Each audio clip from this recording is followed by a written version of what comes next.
printing press, of course, was the great step into sharing information, and we have been needing for a long time some better way to distribute information than to carry it about. The print on paper form is embarrassing because in order to distribute it, you've got to move the paper around, and lots of paper gets to be bulky and heavy and expensive to move about. The ARPANET was designed to allow scientists to share computer resources in order to improve innovation. To make this vision work, ARPANET had to allow each machine on the network to reproduce and relay the information sent by any other. A network in which peers shared resources equally was part of a massive shift from the corporate and commercial communication systems of the past, in which messages radiated from a central point or down through a hierarchy. There was no center, and no machine was more important than another.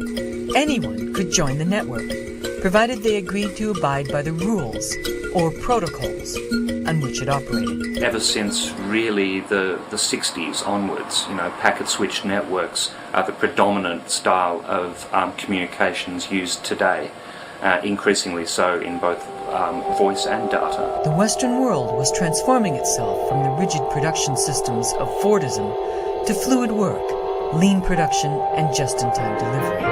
It's a wonderful age on a beautiful stage demonstrated for you, been created for you. It's just a part of the thrilling start of Century 21. A post-centralized, friction-free economy needed a communications system just like this. We didn't build in the 1970s networks of hierarchs. The computers that existed in the world were all multi-million-dollar machines, and they basically interrelated to one another in very equal ways. One of the really important characteristics of the internet is that it's extremely decentralized, and that the services on the internet are invented and operated by other network users. The network is built so that there's nobody in charge, that everybody has control over their own communications. In relying on the internet, society was bringing into its very center a machine whose primary function was the reproduction and distribution of information. It's an inherent function of the networks that we use today that this data is stored and copied, normally transient, normally very fast, in milliseconds, microseconds. Specialized pieces of equipment such as switches, routers, hubs, etc. do this all in the blink of an eye, but it's the way networks work. What ARPA's engineers had produced was the blueprint for a massive copying machine without master, which would grow at a fantastic rate into today's internet. So this entire area is bristling with information transfer of one type or another. For instance, the local council, Tower Hamlets and Hackney, we're sort of on the border here, have some of the surveillance traffic and security cameras linked via wireless networks themselves. The spectrum environment is getting very dirty or noisy. Every single packet that flies through the multitude of wireless networks and through the internet is listened for, stored in memory, and retransmitted, i.e. it's copied from one what's called network segment to the next. Our media environment now, our media ecosphere now is so broad, so large, that you cannot contain information very easily anymore. You cannot stop or censor information or stop the transmission once it's out there. It's like water through your hands. It's like trying to stop a dam from bursting. I would say right now we are likely in range of wireless microwave radio transmissions that are most likely breaching some sort of copyright law right at this moment.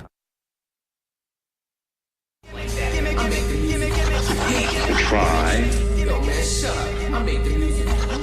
in the back of modernism and all this international law to make profit out of his own ungenerosity to humankind. One of the main battlegrounds in law in technology now is the extent to which it is possible to exclude people from information, knowledge, and cultural goods.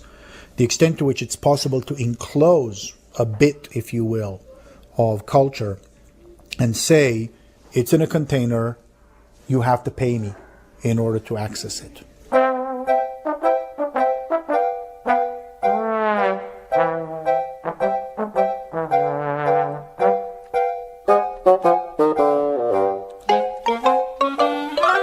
You can make something property if you can build a fence for it. You can enclose something if you can build a wall around it. In the American West, the rangeland was free and all could graze it because it was too expensive to fence it. Barbed wire changed that and you could turn it into property. Culture came in these boxes.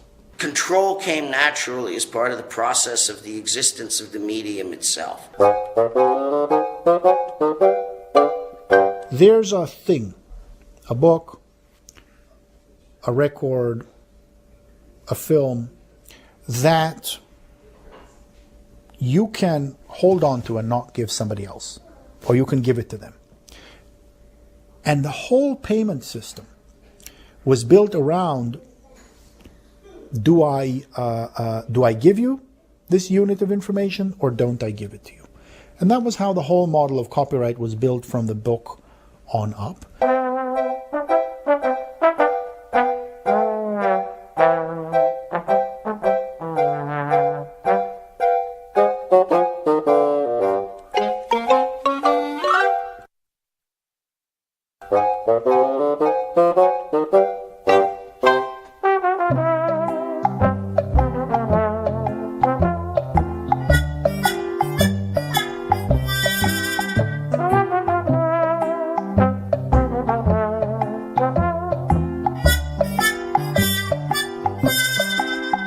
What used to be property, music, cinema, now becomes very, very easy to transmit across barriers. We have today the ability to make copies and distribute copies inexpensively. If one copy leaks out on the internet, very rapidly it's available to everyone.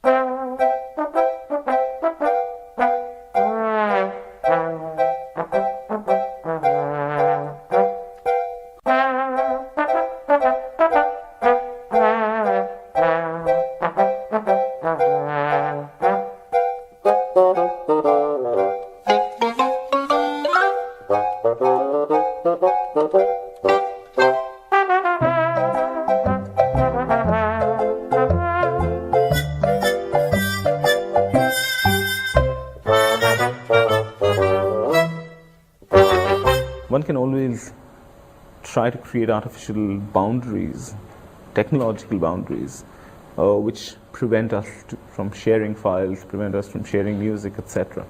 But how do you create a wall or a boundary against the very basic desire of sharing?